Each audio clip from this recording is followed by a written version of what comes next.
DB কার্যালয়ে ২৬ ঘন্টা আটক থাকার পর ছাড়া পেলেন ইশতিয়াক হুসাইন। ছাড়া পেয়ে বন্দি অবস্থার অভিজ্ঞতার কথা জানালেন এই জবি শিক্ষার্থী। তিনি বলেন, ২৬ ঘন্টা ধরে ডিবি কার্যালয়ে ছিলাম। আমাকে শারীরিক কোনো নির্যাতন করা হয়নি, তবে মানসিক নির্যাতন বলতে আমাকে অনেক প্রশ্ন করে অনেক রাত পর্যন্ত সজাগ রাখা হয়েছিল। ১৫ই মে বিকেল 4:30 থেকে ১৬ই মে সন্ধ্যা ৬টা ৪০ পর্যন্ত তাকে ডিবি কার্যালয়ে রাখা হয়।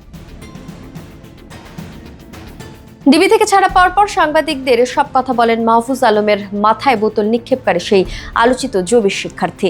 ইশতিয়াক জানান, অপরিচিত ফোন নাম্বার থেকে জীবননাশের হুমকি দেয়া হচ্ছে তাকে। এ নিয়ে কিছুটা আতঙ্কিত তিনি। এই অপরিচিত ফোন কলে তাকে মবের মাধ্যমে শাস্তি দেওয়ার কিংবা বাসা থেকে বের হলে ক্ষতি করারও হুমকি দেওয়া হচ্ছে বলেও জানান এই জবি শিক্ষার্থী।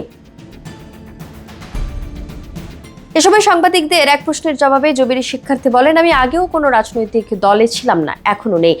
আমার এমন কোনো সংশ্লিষ্টতাও নেই। এমনকি তার মোবাইল চেক করেও ডিবি কোনো ধরনের কোনো সংশ্লিষ্টতা পায়নি বলে জানান তিনি। এর আগে ১৪ই মে রাতে তথ্য উপদেষ্টা মাহফুজ আলম জগন্নাথ বিশ্ববিদ্যালয়ের শিক্ষার্থীদের সামনে বক্তব্য প্রদানকালে ভুয়া স্লোগান দেয় শিক্ষার্থীরা। স্লোগানের উত্তেজনায় অপরদিকে বোতল ছুঁড়ে মারেন ইশতিয়াক হুসাইন। সেই বোতল আঘাত করে তথ্য উপদেষ্টার মাথায়। পরে এই ঘটনার ভিডিও ছড়িয়ে পড়ে সামাজিক যোগাযোগ মাধ্যমে। এই ঘটনার পরিপ্রেক্ষিতে ১৫ই মে ইশতিয়াককে গ্রেফতারের জন্য পরোয়ানা জারি করে প্রশাসন। পরে ১৬ই মে বিকেলে ইশতিয়াককে ডিবি কার্যালয়ে জিজ্ঞাসাবাদের জন্য নেওয়া হয়।